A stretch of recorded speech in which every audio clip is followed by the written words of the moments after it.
আজকে শ্রী শ্রী শারদা মায়ের 172তম জন্মতিথিতে আমি হাই ফ্রেন্ডস, কেমন আছো সবাই? আর ভিডিও শুরুতেই বুঝতে পারছো যে শারদা মায়ের জন্মতিথিতে কোথাও একটা গিয়েছিলাম, সেটা পরে বলবো, কিন্তু তার আগে অনেক দিন পর কাজ করলাম। হ্যাঁ, রেডিও মির্চির হয়ে একটা অ্যাড শ্যুট করলাম, আর এই ছবিগুলো সেখানকারই।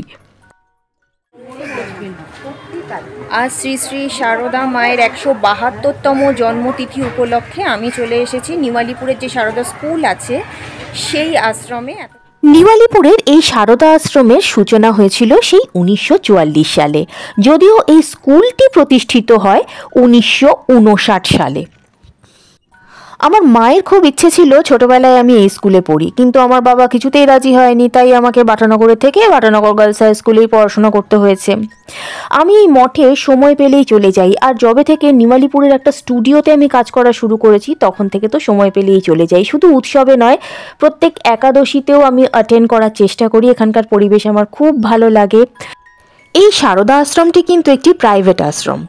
শারদা মঠ অর্থাৎ দক্ষিণেশ্বরের শারদা মঠ, যেটা বেলুড় মঠের থেকে পরবর্তীকালে মেয়েদের মঠ করার যে স্বামীজির বাসনা ছিল, সেই প্রতিষ্ঠানটির কিন্তু কোনো ব্রাঞ্চ নয়। এটি সম্পূর্ণরূপে একটি প্রাইভেট মঠ।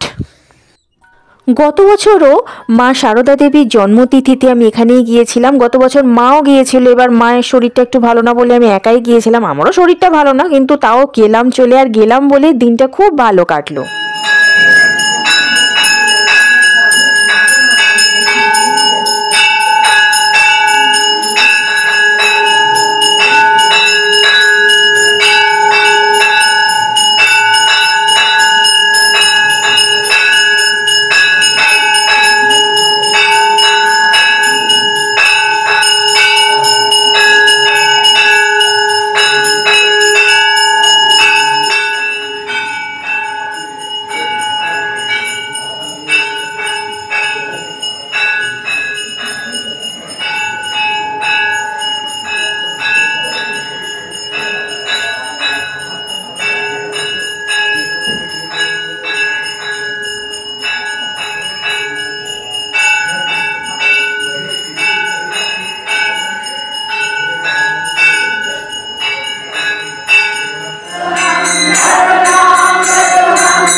আর এবছর আমার যেতে একটু দেরিই হয়েছিল। আমি গিয়েছিলাম ঠিক ভোগারতির সময়, আর ভোগারতির পরেই ভোগ বিতরণ শুরু হলো, আর আমিও নিজের জন্য আর মায়ের জন্য ভোগের প্রসাদ নিয়ে বাড়ি চলে এলাম। তো আজকের ভিডিও তোমাদের যদি ভালো লাগে অবশ্যই লাইক, শেয়ার অ্যান্ড সাবস্ক্রাইব করে দিও। তোমরা শেয়ার করছো না কেন? আমার সাবস্ক্রাইবার দরকার।